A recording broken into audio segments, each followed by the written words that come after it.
Welcome everyone to this week's video. Today we are on Fish Friday number 200 and we have a good one for you today. Today's fish is not the fish I meant to do. Unfortunately, the new job work kind of got away from me this week, so I was unable to do research on what I wanted to do on this very special 200th video. So unfortunately it's just gonna be moved to next weekend. This week we're going to do this other fish, which is still really cool. Today's fish that we're going to be talking about is, the black buffalo. Now the black buffalo, or scientific name Ichthyobus niger, again that's Ichthyobus niger, it is part of the family Catostomidae, which is a family of suckerfish. Now, this family is critically important because it encompasses some of the most endangered fish in the world. A lot of suckers are very endemic, meaning they're only found in very select, very few locations, sometimes even just a singular stream or river. So it's really important for me to stress to you all how important these fish are in terms of ecological health and how endangered some of these fish are. Now, the black buffalo is not necessarily one of those fish that is in danger of going extinct. In fact, it is native to both the large and small rivers of eastern North America to Canada. They can be found in eastern Texas, Oklahoma, even in Arizona. In fact, I believe there's a population in Poland. They've been introduced quite a lot of places. Usually kind of accidental introductions, but sometimes I believe they are incidental because a lot of people do like fishing for these fish. But most of them I do believe are accidental. But it does have a fairly wide range. It doesn't mean that it's doing well in all of its places, but it is still a decently okay fish. Still very important. Now, they are more adapted to larger rivers. They will inhabit both slack waters and moving waters, but these are not like the rapids. These are, they might have a current, but they seem to be much more adapted to kind of slower moving slack waters, which is kind of interesting because a lot of suckerfish are actually adapted to very quick flowing waters. And it is a large fish. They average about 51 to 76 centimeters, which is 20 to 30 inches. And the average weight is somewhere between 4.5 and 13.6 kilograms, which is around 10 to 30 pounds. Now, the maximum weight ever accepted, not caught, it's not the IGFA world record, but the maximum weight ever accepted was actually 36 kilograms, which is 80 pounds. I do believe that was some sort of scientific research project that found this fish, but it was not caught using rod and reel, which is what the Game Fish Association would accept. I believe that one was around 63 pounds, so like 25-ish kilograms, 27-ish kilograms. So still a very large fish, maybe around 30 kilograms. I'm not very good on my conversions.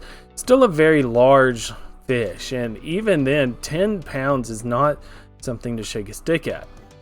Unfortunately, this fish is not, it's prized for its size, but it is not really sought after as a food fish nowadays. It is almost considered a rough fish, and rough fish is almost a slang term for a trash fish. A lot of people do not think these are good fish. I very much disagree, but whatever. Now, they are a very robust species, meaning they're very thick and muscular, but they're actually much more streamlined than other Ichthyobus. A lot of the other Ichthyobus are actually a little flatter on the body, but they're a little thicker. This one's actually fairly compressed. Not fairly, just slightly compressed. It's got this very large head, this prominent hump.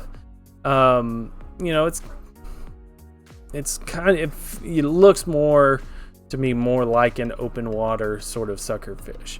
It does have this this lateral line that kind of goes in a diagonal, starts up high on the opercle bone and then reaches the caudal peduncle. Very, very large scales, super large head, and it's got this very large sickle-shaped fin. And you can see right here, that's pretty indicative of a lot of the catastomids. This is what it would look like if you pulled that fin up, and it's just a really, really neat looking fin. Sickled shape is a very, very good description of it. Now it has this kind of gray to bronze back. Sometimes it does get black, which is where it got its name. But then it goes into a much more bronzish color on the side with a very pale belly. The fins are also kind of a slight slate gray to olive coloration. But it has a small mouth, and I say small, it's small as compared to like the big mouth buffalo. It's definitely bigger than some of the other suckerfish, but that's just in terms of size. But what's really kind of distinguishable about it is the huge thick lips of the black buffalo. Very, very thick, very, very rough, full of papillae. It's just a really neat looking fish, especially when you look at it from the front. Cannot find a bunch of good pictures of them because, you know, a lot of people don't really, whenever you look for Ichthyobus bubalis, Niger, you find a lot of bubalis, you find a lot of cyprinellus, things like that. And so you lose out on a lot of the sort of description of there.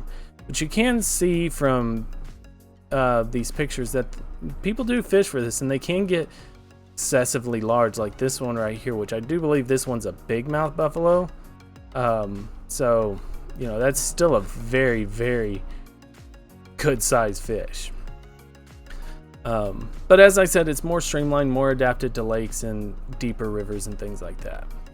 Now, when breeding for this species occurs, they'll actually move up into streams or ponds with a much more rapid current. And they'll breed in areas with sand, gravel, and a lot of woody and plant material around there. And the reason for that is because their eggs are actually very adhesive, and so they will stick to any of the materials. Females do lay multiple eggs at a time, and they do mate with multiple males. However, they don't lay all that many eggs. I believe I saw somewhere around 9,000 eggs in their lifetime. In the grand scheme of things, that's really not a lot of eggs. You know, we've talked about fish in the past that have laid millions of eggs at a time, and I don't believe this fish there. On top of that, it exhibits no parental care. So that may be one reason why the catastomids are so endangered, on top of all the land changes and things like that go into why catastomids have issues. Just a ton of land changes. But now for the interesting fact we're going to end the video on, this fish, along with a lot of the other buffalo fish, are what are called centenarian fish, which, you know, basically boils down to 100-year lifespan. And it's fairly accepted between a lot of people that that's what they're known for. They're very long-lived species, and they are long-lived. Do not get me wrong, they are long-lived species, but the actual research that I have seen says that they live closer to that 25-year mark. Now, most freshwater fish, I do believe, are somewhere in that 7 to 10-year range, maybe up to the 12-15. So this is still a very long-lived fish, but it's definitely not 100-year-old fish. I could be wrong on that, but I could not find any scientific evidence to back up that it had lived 100+ years or whatever. Not saying that other Ichthyobus don't, I'm just saying I don't believe the black buffalo actually lives that long, which is kind of interesting to me because so many people outside the scientific community do know of this fish as a centenarian fish, which is So they're just assuming that they're catching 100-year-old fish, and it's just not the case. And it's not necessarily a bad thing or a good thing. It's just something I wanted to be aware of. And to me, it's, you know, kind of, this entire fish is very interesting. And so a little tidbit that's a common misconception was kind of where I went. This fish is awesome. I have caught this fish, by the way. It's an amazing fish to hold in your hand, and it is much stronger than you think. So I definitely understand why people want to fish for this. But thank you guys so much again. I really appreciate it. Hope to see you again. If you'd like to support the channel, please click the link down below. It is by no means expected, but very much appreciated. Please leave a like, comment, and subscribe regardless. Take care of yourselves. Take care of your loved ones. Sorry that this one might have been a little bland. I am so exhausted. This new job is kicking my butt, but I do love it. Take care of yourselves. Take care of your loved ones, and peace.